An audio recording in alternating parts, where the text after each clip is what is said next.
il nous paraît maintenant évident que la commémoration de la naissance du prophète Mohammed est un acte permis qui ne contredit pas la charia et que cette innovation se classe parmi les bonnes innovations.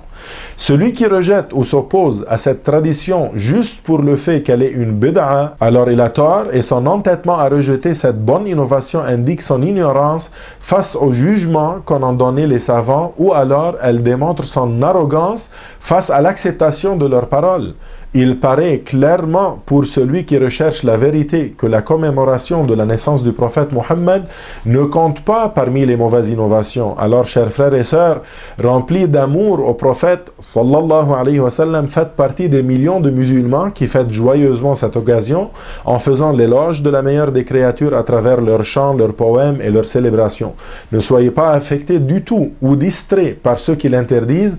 Ils n'ont aucune preuve sauf l'entêtement. Ils suivent seulement leur passion. Ils citent des versets et des paroles prophétiques pour essayer de perturber les musulmans débutants en sciences de religion et donnent de fausses interprétations, contredisant par cela la religion agréée par Allah pour tenter de montrer que les milliers de savants venus avant eux auraient été dans l'erreur dans leur croyance que Al-Mawlid est quelque chose de permis et de bon, comme si les musulmans avaient dû attendre leur arrivée pour être corrigés. Quel orgueil, subhanallah.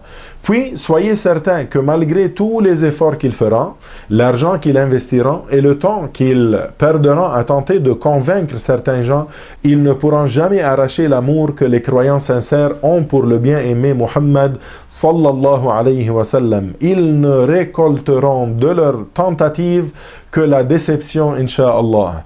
Nous nous arrêtons ici, incha'Allah, pour le moment et vous retrouverons, incha'Allah, dans une suite à ce vidéo pour continuer à démontrer et prouver que la commémoration de la naissance du prophète sallallahu alayhi wa sallam est permise, même récompensée. Nos souhaits les plus sincères en cette joyeuse occasion de Mawlid à tous nos chers frères et sœurs festifs tout autour du monde. Kullu amin wa antum bi khayr, et à très bientôt.